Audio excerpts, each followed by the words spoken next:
Health కి ఎంతో మంచిదైన mutton keema curry ఎలా చేసుకోవాలో చూద్దాం. ఒక పాన్ లో 2-3 టేబుల్ స్పూన్స్ ఆయిల్ తీసుకొని ఆయిల్ వేడయ్యాక 1 టీ స్పూన్ జీరా, 3-4 దాల్చిన చెక్కలు, 2 పచ్చిమిర్చి, 3 రెమ్మల కరివేపాకు, సన్నగా తరిగి పెట్టుకున్న ఆనియన్స్ వేసుకొని గోల్డెన్ బ్రౌన్ కలర్ వచ్చేంత వరకు ఫ్రై చేసుకోవాలి.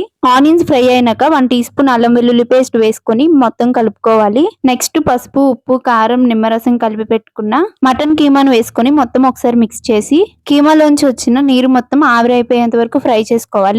ఒక 10 మినిట్స్ తర్వాత మూత తీసి చూస్తే చూడండి నీళ్ళు మొత్తం ఆవిరైపోయి బాగా ఫ్రై అయింది. నెక్స్ట్ ఇందులో 1 టీ స్పూన్ ధనియాల పౌడర్, టేస్ట్ కి సరిపడా కారం, 1/2 టీ స్పూన్ పసుపు, 1 టీ స్పూన్ సాల్ట్ వేసుకొని మొత్తం బాగా మిక్స్ చేయాలి. నెక్స్ట్ ఇందులో 2 గ్లాసెస్ వాటర్ వేసి బాగా మిక్స్ చేసుకొని ఈ టైంలోనే టేస్ట్ అడ్జస్ట్ చేసుకొని మూత పెట్టుకోవాలి. 10 మినిట్స్ తర్వాత కర్రీ అంతా ఇలా దగ్గర పడి ఆయిల్ పైకి తేలుతుంది. ఇప్పుడు కొంచెం కొత్తిమీర తరుగు, 1 teaspoon garam masala, 1/2 teaspoon mutton masala వేసుకొని మొత్తం మిక్స్ చేసుకోవాలి. మన tasty mutton keema curry ready అయింది.